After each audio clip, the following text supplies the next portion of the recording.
Hello students, welcome back to our YouTube channel Sarvesh study. Students, आज मैं यहाँ पे क्लास 10th साइंस का 10th चैप्टर लाइट डिस्कस करने जा रहा हूँ। और ये वीडियो हमारी काफ़ी टाइम के बाद आ रही है, तो कुछ प्रॉब्लम्स थी जिसकी वजह से मैं वीडियो अपलोड नहीं कर पा रहा था। बट आज हम एंजॉय करेंगे लाइट को पढ़ के। ठीक है, तो हमारा आज का जो चैप्टर है वो है लाइट रिफ्लेक्शन एंड रिफ्रैक्शन। तो सबसे पहले अभी हम बात करेंगे लाइट की और उसके बाद रिफ्लेक्शन पढ़ेंगे लाइट का कि क्या होता है लाइट का रिफ्लेक्शन। ठीक है, अगर हम जनरली बात करें स्टूडेंट्स लाइट की, तो लाइट को क्या कहते हैं? Light is a form of energy. ठीक है, सिंपली आप क्या बोलते हो कि light is a form of energy. मतलब कि जो लाइट है वो एनर्जी का ही एक क्या है? रूप है, एक फॉर्म है जो कि क्या करता है? ऑब्जेक्ट्स को देखने में हमारी हेल्प करता है। Which helps us to see the objects. ठीक है, मतलब कि लाइट एक एनर्जी का फॉर्म है जिसके थ्रू हम क्या करते हैं? ऑब्जेक्ट्स को देख पाते हैं। ठीक है, और ये बात तो आप सभी को पता है अच्छे से कि हम ऑब्जेक्ट्स को देखने के लिए लाइट का यूज करते हैं। अब कुछ ऑब्जेक्ट्स ऐसे होते हैं बच्चों जो खुद अपनी लाइट प्रोड्यूस करते हैं, लाइक सन, जैसे कि ये बल्ब हो गया, electric bulb, torch, tube light, ETC. Means कुछ ऑब्जेक्ट्स हमारे पास ऐसे होते हैं जो खुद अपनी लाइट को प्रोड्यूस करते हैं, जिसका सबसे बड़ा सोर्स कौन सा है? सन है। और ढेर सारे ऑब्जेक्ट्स होते हैं जो खुद अपनी लाइट को क्या करते हैं? प्रोड्यूस करते हैं। तो इन सारे ऑब्जेक्ट्स को हम क्या बोलते हैं? Luminous object. क्या बोलेंगे? Luminous objects. मतलब कि वो ऑब्जेक्ट जिनकी अपनी खुद की लाइट होती है, जिनकी अपनी खुद की लाइट होती है, वो ऑब्जेक्ट क्या बोले जाएंगे? Luminous object. और इसके अपोजिट हम बात करें, मींस जो अपनी खुद की लाइट को प्रोड्यूस नहीं करते, मतलब कि उनके पास लाइट ही नहीं होती। ठीक है, उनकी खुद की लाइट नहीं होती, वो इन लुमिनस ऑब्जेक्ट से लाइट को लेकर के क्या करते हैं? रिफ्लेक्ट करते हैं, और उसके बाद ऐसा लगता है कि वहां से लाइट आ रही है। जैसे फॉर एग्जांपल अगर बात करें, बुक्स हो गई,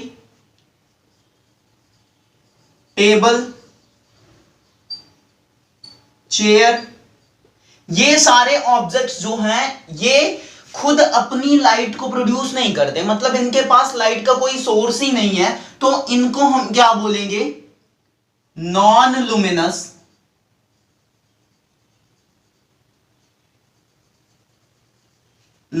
लुमिनस ऑब्जेक्ट्स। ठीक है, मींस जो ऑब्जेक्ट या जिनके पास खुद की लाइट नहीं होती उनको हम क्या बोलेंगे? Non luminous object. ये ऑब्जेक्ट क्या करते हैं? इन सारे लुमिनस ऑब्जेक्ट से लाइट को लेकर के रिफ्लेक्ट करते हैं। तो हमको ये पता चलता है कि लाइट इस नॉन लुमिनस ऑब्जेक्ट से आ रही है। सिंपली एक एग्जांपल के थ्रू समझते हैं कि जैसे ये रूम है और यहां पे क्या हो रहा है? बल्ब जल रहा है। अब अगर हम बात करें इस मार्कर की या फिर किसी भी चीज की, इस बोर्ड की ही बात कर लो, तो अब हमको क्या लग रहा है? थोड़ा थोड़ा ये समझ में आ रहा है कि लाइट यहां से आ रही है, हल्की फुल्की। ठीक है, वैसे पूरी की पूरी लाइट तो कहां से आ रही है? इलेक्ट्रिक बल्ब से। लेकिन ये जो ऑब्जेक्ट है, मींस मैं बोर्ड की बात कर रहा हूं, तो ये ऑब्जेक्ट के पास खुद की लाइट नहीं है। तो ये ऑब्जेक्ट कैसा है? Non luminous object. मींस जो लाइट आ रही है इलेक्ट्रिक बल्ब से, जो मैंने यहां पे बल्ब लगाया है रूम में, उस लाइट को ये क्या कर रहा है, रिफ्लेक्ट कर रहा है, और रिफ्लेक्ट करने के बाद वो हमारी आंखों तक पहुंच रही है, हमारी आईज में इंटर कर रही है लाइट रेस, और उसके बाद हमको ये बोर्ड क्या हो रहा है, दिख रहा है। ठीक है, तो आपको क्लियर हो गया लुमिनस ऑब्जेक्ट क्या होते हैं और नॉन लुमिनस ऑब्जेक्ट क्या होते हैं। एक और आप बोल सकते हो मून। ये तो आप सभी को पता है कि मून की खुद की लाइट नहीं होती, वो सन से लाइट को चुरा करके क्या करता है, देता है। ठीक है, तो ये सारे ऑब्जेक्ट नॉन लुमिनस बोले जाएंगे। ठीक है बच्चों, यहां पे हम डिस्कस कर लेते हैं कि लाइट का नेचर क्या होता है, नेचर ऑफ लाइट।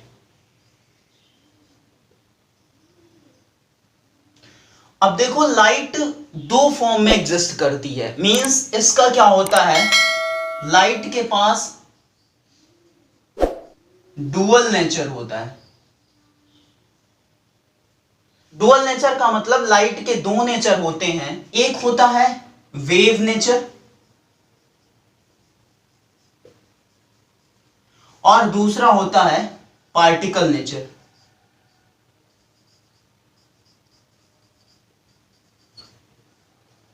ठीक है, लाइट एज ए वेव भी बिहेव करती है और एज ए पार्टिकल भी बिहेव करती है।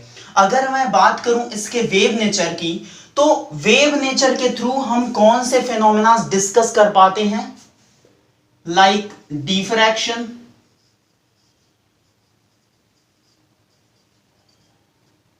इंटरफेरेंस,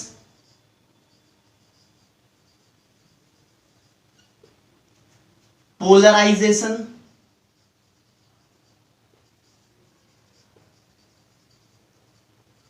ठीक है, और भी ढेर सारे फिनोमेनास को हम वेव नेचर के थ्रू डिस्कस कर पाते हैं। ये सारी बातें हम करेंगे 12th क्लास में, मतलब 12th फिजिक्स में आप इन सारे फिनोमेनास को डिस्कस कर पाओगे।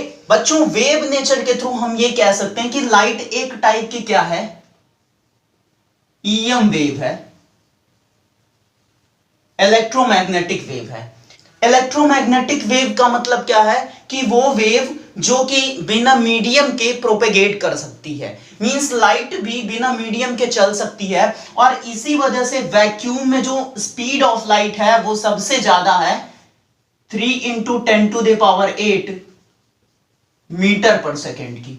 ठीक है, इसके बाद हम बात कर लेते हैं पार्टिकल नेचर की। तो लाइट एज ए पार्टिकल भी बिहेव करती है, और इसके थ्रू कौन कौन से फेनोमेनास डिस्कस किए जाते हैं, reflection, refraction,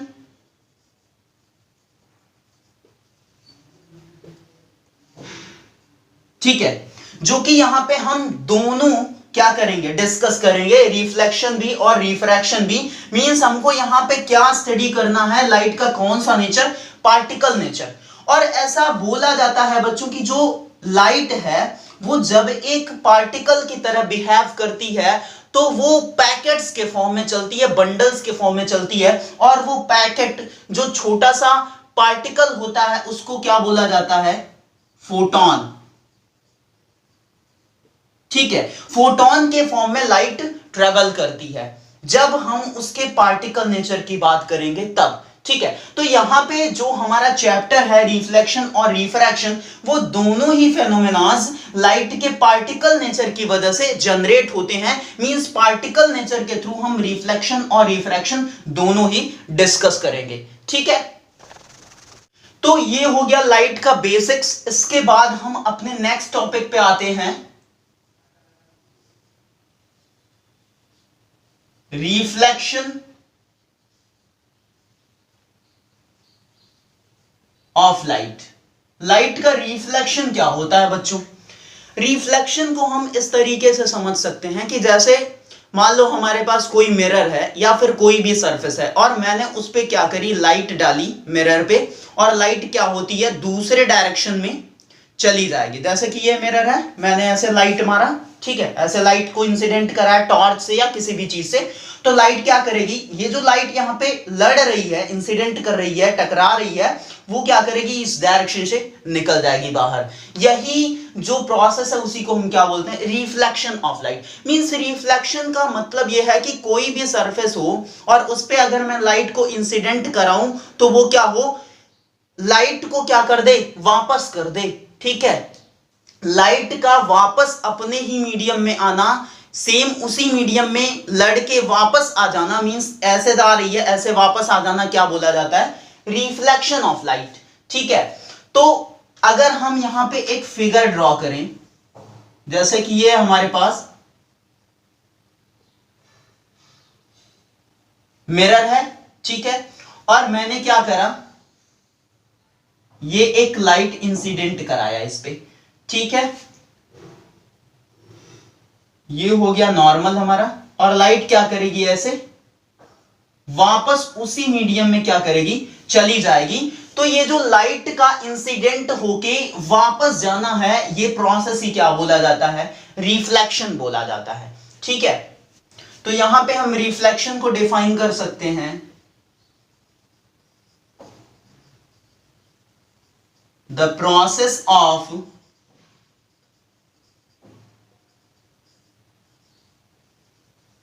sending back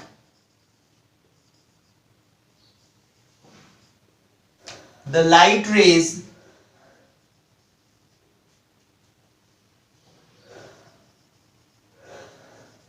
which fall on the surface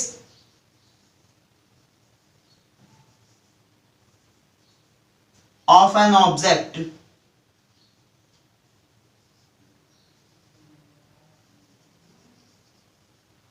is called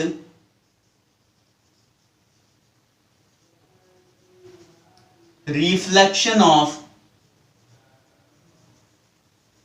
light. ठीक है, मतलब कि लाइट का वो प्रोसेस जिसमें लाइट क्या करती है, किसी सरफेस से लड़ने के बाद वापस उसी मीडियम में चली जाती है, तो ये प्रोसेस क्या बोला जाता है, रिफ्लेक्शन ऑफ लाइट। ठीक है,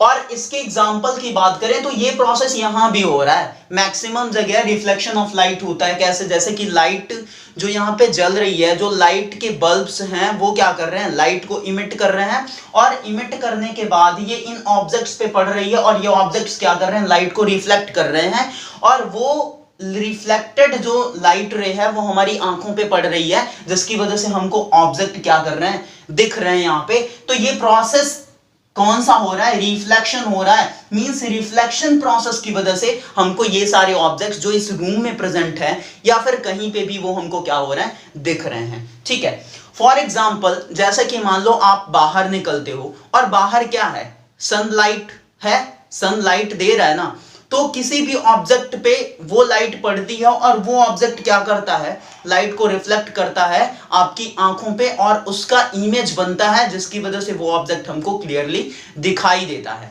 ठीक है, तो यहां पे उस ऑब्जेक्ट की लाइट नहीं है, मतलब उस ऑब्जेक्ट के पास लाइट नहीं है, वो नॉन लुमिनस है। यहां पे लाइट किसकी यूज हो रही है, लुमिनस ऑब्जेक्ट की, और वो कौन सा ऑब्जेक्ट है हमारा, मींस सन है, that is the major source of light. ठीक है,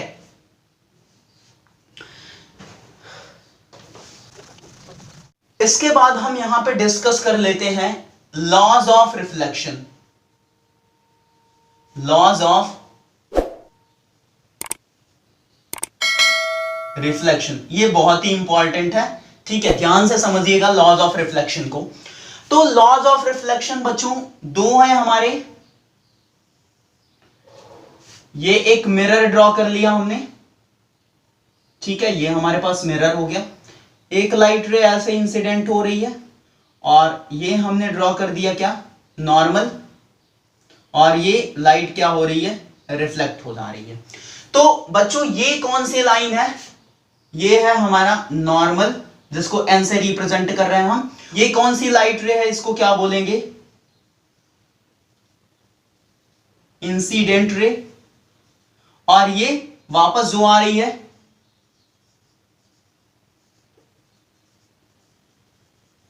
रिफ्लेक्टेड रे है। इंसिडेंट रे और नॉर्मल के बीच में जो एंगल बनता है वो होता है एंगल ऑफ इंसिडेंस, और इसको आई से रिप्रेजेंट करते हैं। रिफ्लेक्टेड रे और नॉर्मल के बीच में जो एंगल बनता है उसको बोलते हैं एंगल ऑफ रिफ्लेक्शन या रिफ्लेक्टेड एंगल, और इसको किससे रिप्रेजेंट करते हैं, आर से। ठीक है, इतनी बातें क्लियर है। इसके बाद हम डिस्कस करते हैं लॉज क्या है रिफ्लेक्शन के। तो पहला लॉ है सिंपल सा कि ये जो इंसिडेंट रे है और रिफ्लेक्टेड रे है और इसी के साथ जो नॉर्मल है, ये तीनों क्या कर रहे हैं, एक ही प्लेन में लाई कर रहे हैं। आपको दिख रहा होगा कि मिरर ऐसे रखा हुआ है, ऐसे ये मिरर है, ऐसे लाइट इंसिडेंट हुई कोई, ये नॉर्मल है परपेंडिकुलर, और लाइट ऐसे रिफ्लेक्ट हो जा रही है। तो तीनों का प्लेन कौन सा है, ये मेरी पाम, मींस तीनों रेज का जो प्लेन है वो कौन सा है, एक सिंगल ही प्लेन है। एक ही प्लेन में तीनों लाइट रे यहां पे क्या कर रही है, लाई कर रही है, नॉर्मल, इंसिडेंट रे और रिफ्लेक्टेड रे। तो ये कौन सा लॉ है, पहला लॉ है, क्या है,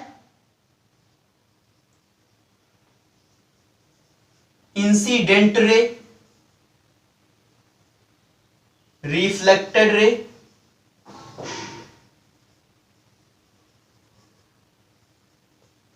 एंड नॉर्मल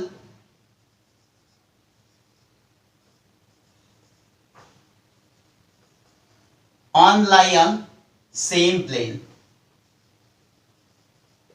ठीक है, ये तीनों के तीनों क्या करते हैं, एक ही प्लेन में लाई कर रहे हैं, जैसा कि आपको फिगर में दिख रहा है। ठीक है, इसके बाद इसका जो दूसरा लॉ है दैट इज मोस्ट इंपॉर्टेंट बच्चों। कभी कभी कोई कोई क्या करता है कि दूसरे को पहला बना देता है, पहले को दूसरा बना देता है, तो इसमें कंफ्यूज नहीं होना है, चाहे आप दूसरे को पहला बोल दो, पहले को दूसरा बोल दो, कोई प्रॉब्लम नहीं है। ठीक है, तो दूसरा लॉ क्या है, ये इंपॉर्टेंट है, ये हर जगह यूज होता है कि जो इंसिडेंट एंगल होता है बच्चों आई, वो ऑलवेज किसके इक्वल होता है, रिफ्लेक्टेड एंगल आर के। Means incident angle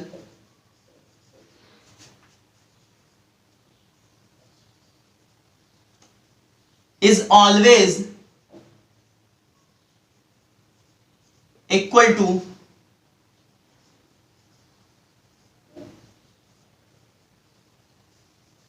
reflected angle. जो इंसिडेंट एंगल होता है वो हमेशा ही हमेशा रिफ्लेक्टेड एंगल के बराबर होता है। ठीक है, कहीं पे भी ये वायलेट नहीं करेगा, कहीं पे भी ये फेल नहीं होगा, हमेशा जो इंसिडेंट एंगल होगा वो रिफ्लेक्टेड एंगल के बराबर होगा। ठीक है, means i is equals to क्या होगा, आर होगा। ठीक है, तो ये हो गया आपका कंप्लीट लॉ ऑफ रिफ्लेक्शन। बच्चों एक छोटा सा टॉपिक यहां पे हम और डिस्कस कर लेते हैं, रेगुलर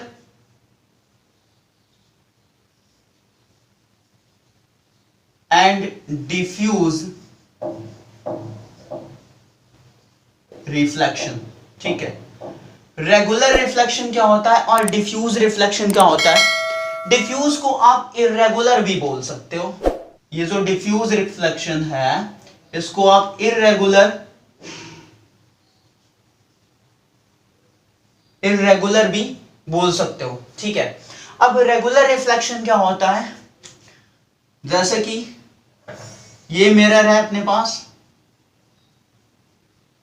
ठीक है, और लाइट ऐसे आई, ऐसे ढेर सारी लाइट क्या हो रही है, इस पे इंसिडेंट हो रही है। और एक बात बच्चों, अगर नंबर ऑफ लाइट हैं तो उसको हम क्या बोलते हैं, बीम ऑफ लाइट। ठीक है, मतलब कि जो लाइट रेज का ग्रुप्स होता है, जो बंच होता है, उसको हम क्या बोलते हैं, बीम ऑफ लाइट बोलते हैं। तो रेगुलर रिफ्लेक्शन क्या होता है कि ये जो लाइट रेज हैं वो अगर पैरेलल होके इंसिडेंट हो रही हैं तो वो पैरेलल होके क्या हो जाएंगी, रिफ्लेक्ट भी हो जाएंगी। ठीक है, ये कौन सा रिफ्लेक्शन है, रेगुलर रिफ्लेक्शन है। ठीक है, इसके अपोजिट अगर हम बात करें डिफ्यूज रिफ्लेक्शन की, डिफ्यूज रिफ्लेक्शन क्या होगा, लाइट ऐसे पैरेलल होके तो इंसिडेंट कर रही है, लेकिन आफ्टर रिफ्लेक्शन कोई ऐसे चली जा रही है, कोई इधर चली जा रही है, ठीक है, कोई ऐसे जा रही है, ठीक, एक और ले लो यहां पे, ये है, कोई ऐसे चली जा रही है, ठीक है। मींस डिफ्यूज या इरेगुलर रिफ्लेक्शन क्या होता है कि जब पैरेलल बीम ऑफ लाइट किसी सरफेस पे इंसिडेंट तो होती हैं, लेकिन आफ्टर रिफ्लेक्शन वो पैरेलल होके रिफ्लेक्ट नहीं होती हैं, ठीक है। तो वो कौन सा रिफ्लेक्शन होगा, इरेगुलर या डिफ्यूज रिफ्लेक्शन। अब बच्चों यहां पे आपको ये लग रहा होगा कि जो इरेगुलर रिफ्लेक्शन है उसमें जो लॉ ऑफ रिफ्लेक्शन है वो फेल हो जा रहा है, तो ऐसा कतई नहीं है, ठीक है। ये जो डिफ्यूज रिफ्लेक्शन का फिनोमेना जनरेट हो रहा है, ये जो प्रोसेस यहां पे जनरेट हो रहा है, वो लॉ ऑफ रिफ्लेक्शन के फेल होने की वजह से नहीं है, वो केवल और केवल इस रफ सरफेस की वजह से है, रफ सरफेस, ठीक है। और यहां पे कौन सा सरफेस लिया हमने, स्मूथ सरफेस, ठीक, मिरर लिया है, और यहां पे रफ सरफेस लिया है। तो रफ सरफेस की वजह से ये डिफ्यूज रिफ्लेक्शन क्या हो रहा है, जनरेट हो रहा है, लेकिन ये लॉ ऑफ रिफ्लेक्शन के फेल होने की वजह से नहीं है, ठीक है। याद करो मैंने लॉ ऑफ रिफ्लेक्शन में क्या लिखाया था डेफिनेशन, मतलब सेकंड जो लॉ था कि angle of incidence is always equal to angle of reflection, always means वो कहीं फेल नहीं होगा। तो ये हो गया रेगुलर रिफ्लेक्शन और ये हो गया डिफ्यूज रिफ्लेक्शन या इर्रेगुलर।